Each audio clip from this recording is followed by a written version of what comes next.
இயேசு கிறிஸ்துவின் இனிதான நாமத்தில் இன்றைய ஆவிக்குரிய சிந்தனைக்கு உங்களை அன்புடன் வரவேற்கின்றோம்.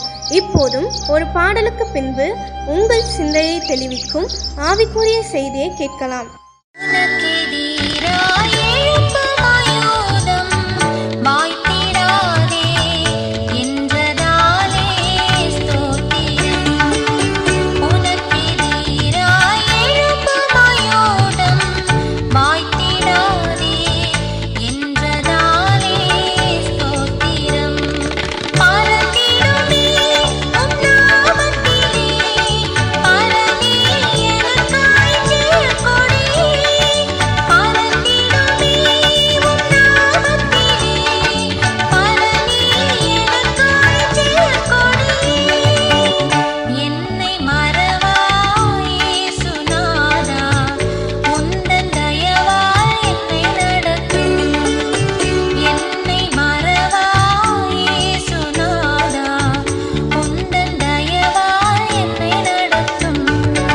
ஆண்டவரும் இரட்சகருமாக இயேசுவின் இனிதான நாமத்தினால் உங்களை வாழ்த்துகிறேன். இந்த நாள் நம்முடைய ஆவிக்குரிய சிந்தனைக்காக என்னாகமம் 23 அதிகாரம் 23 வசனத்தை வாசிக்கிறேன். யாக்கோபுக்கு விரோதமான மந்திரவாதம் இல்லை, இஸ்ரவேலுக்கு விரோதமான குறி சொல்லுதலும் இல்லை. இந்த இடத்துல பார்ப்பீர்கள் என்று சொன்னால், யாக்கோபு கோத்திரங்களுக்கு அல்லது இஸ்ரேல் ஜனங்களுக்கு விரோதமாய் காரியங்களை செய்யும்படியாய் மோவாபின் ராஜாவாகிய பாலாக் முயற்சி எடுக்கிறான். அந்த இடத்தில்தான் அந்த தீர்க்கதரிசி மூலமா சொல்லப்பட்ட வார்த்தை இது. இஸ்ரேல் ஜனங்கள் எகிப்திலிருந்து எல்லாருமே புறப்பட்டு கானானுக்கு போகிற வழி மோவாப் தேசத்தை தாண்டி செல்ல வேண்டும். திரளான ஜனங்கள், இஸ்ரேல் ஜனங்கள், அவர்கள் போகும்பொழுது மோவாப் ராஜா பயப்படுகிறான்.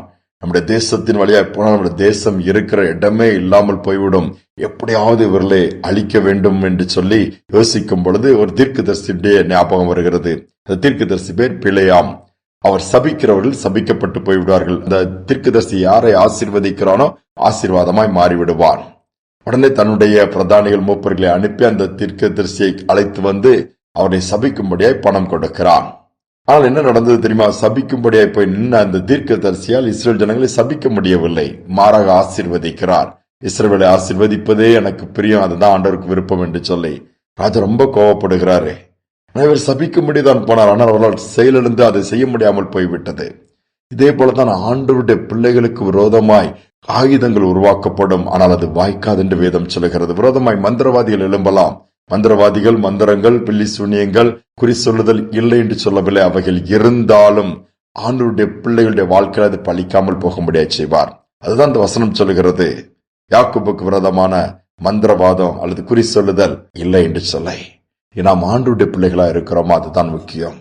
உண்மையாகவே ஆண்டவருக்கு பிரியமா இருப்போம் என்று சொன்னால் எப்படிப்பட்ட மந்திரங்கள் நமக்கு விரோதமாக எவ்வளவுப்பட்ட பொறாமையினாலோ எதிர்ப்புகளினாலோ சத்துருகளினால் செய்யப்பட்டாலும் அது வாய்க்காமல் கர்த்தர் போகும்படியாக செய்வார். மாறாக அதை நன்மையாய் ஆசீர்வாதமாய் மாற்றி விடுவார். அதுதான் இஸ்ரேல் ஜனங்களுக்கு நடந்தது. அநேக நேரத்துல பிரச்சனை வரும்பொழுது, தொழிலே நஷ்டங்கள் வரும்போது யாரோ விரோதமா பண்ணிட்டாங்க, பலவீனம் வரும்பொழுது யாரோ இதை வச்சுட்டாங்க. பயப்படுறீங்களா? ஆண்டவருடைய பிள்ளைகளா இருந்தா போதும், நிச்சயமாகவே எல்லாமே பலிக்காமல் அல்லது அது திருப்பி அனுப்பப்பட்டுவிடும். ஒரு மந்திரவாதியுடைய சாட்சியை நான் கேட்டேன். எப்படி அவர் கர்த்தரை ஏற்றுக்கொண்டான்னு சொல்லும் பொழுது, மந்திரவாதி பண்ணி பல விதத்திலே பல குடும்பங்களை நாசமாக்கி அதன் மூலமாய் கிடைக்கிற வருமானத்தினாலே வாழ்க்கை நடத்தி வந்த மனிதன் ஒரு முறை தன்னுடைய மந்திர சக்திக்கு இருக்கிற வல்லமையை சார்ந்திருந்த அவனுக்கு ஒரு அதிர்ச்சி காத்திருந்தது. ஒரு கூட்டம் போய் ஒரு குறிப்பிட்ட குடும்பத்தை பழி வாங்கும்படியாய் மந்திரவாதம் பண்ணும்படியாய் அவர்கள் பணத்தை கொடுத்தார்கள். ஏன்? அவர்கள் எங்களுக்கு விரோதமா எங்களை அவமானப்படுத்திட்டாங்க.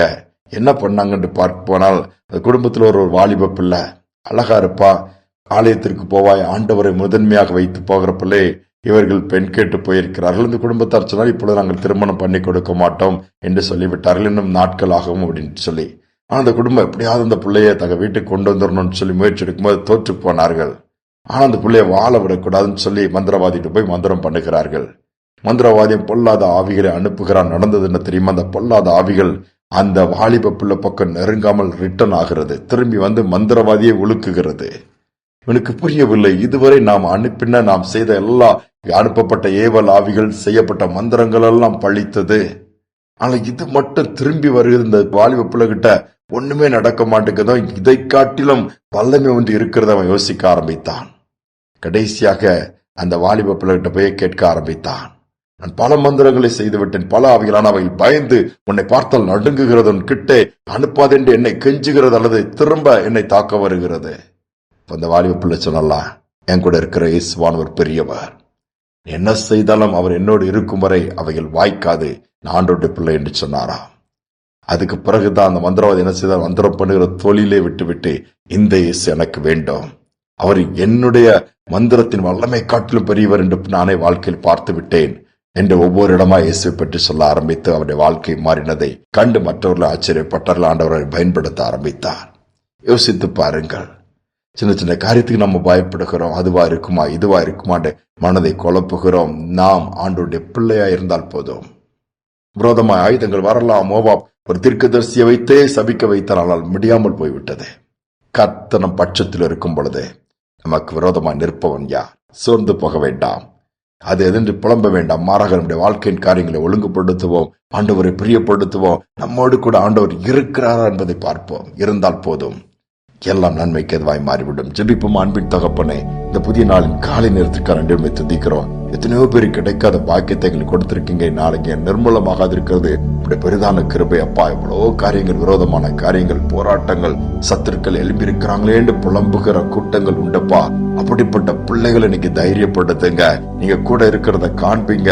அதோடு மட்டுமல்ல, ஒவ்வொரு காரியங்களுக்கா பயந்து யாரோ இதை பண்ணிட்டாங்க, அதான் எங்க வாழ்க்கை இப்படி ஆயிடுச்சு, யாரோ இதை பண்ணிட்டாங்க, அதனாலதான் என் மகன் இப்படி ஆயிட்டான், என் குழந்தை இப்படி ஆயிடுச்சு, என் பிள்ளை இப்படி ஆயிடுச்சு, என் தொழில் இப்படி ஆயிடுச்சு, வேலை போயிடுச்சு அல்லது பலவீனம் வந்துருச்சு, பல விதத்துல பயந்து குழம்பி அப்படிப்பட்ட காரியங்களினால் இன்னைக்கு ஒவ்வொரு நாளும் தத்தளித்துக் கொண்டிருக்கிற பிள்ளைகள் இருப்பார்கள் என்று சொன்னால், இயேசுவின் நாமத்தில் அப்படிப்பட்ட பிள்ளைகள் அந்த சிந்தையிலிருந்து விடுவிப்பீராக, பயத்திலிருந்து விடுவிப்பீராக. நீங்க கூட இருக்கிறத உணர்ந்து கர்த்தரின் பட்சத்தில் இருக்கிறார். எனக்கு விரோதமாய் எப்படிப்பட்ட காரியங்கள் எழும்பினாலும் அது வாய்க்காமல் போகும், அது பழிக்காமல் போகும். கர்த்தர் அதை நன்மையை ஆசீர்வாதமாய் மாற்றுவார் என்கிற நம்பிக்கைக்குள் வர உதவி செய்வதற்காய் ஸ்தோத்திரம், நடத்துவதற்காய் ஸ்தோத்திரம்.